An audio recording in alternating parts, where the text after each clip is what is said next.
sorotan lain, Saudara. Setelah menyita uang tunai miliaran rupiah dari salah satu rumah hakim tersangka dugaan suap minyak goreng, penyidik Jampidum juga menyita kapal pesiar dan sejumlah barang mewah milik para tersangka.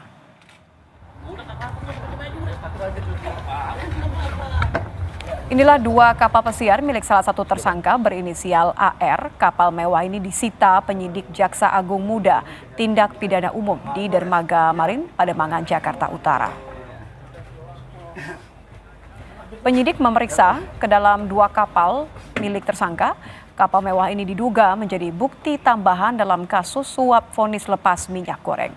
Tidak hanya kapal, Saudara, penyidik Kejagung juga menyita 130 helm bermerek di kawasan Menteng, 12 sepeda mewah, dan 1 unit Harley Davidson.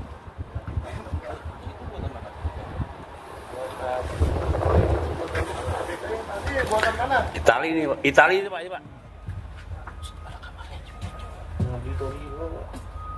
Kejaksaan Agung membenarkan adanya penggeledahan di rumah tersangka Hakim Ali Muhtarom yang berlokasi di Jepara, Jawa Tengah pada 13 April lalu.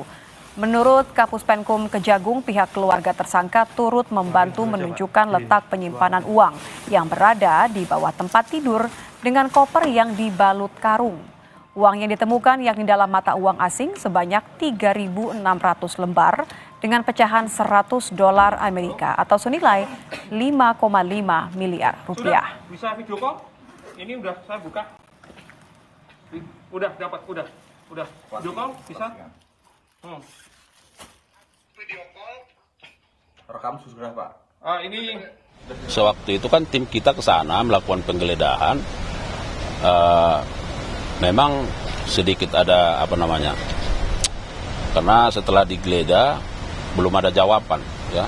Nah, jadi ketika saudara AM diperiksa di sini, ya, berkomunikasi dengan keluarga di sana, akhirnya itu ditunjukkan, dibuka, diambil bahwa uang itu ada di bawah tempat tidur lah, ya, tempat tidur.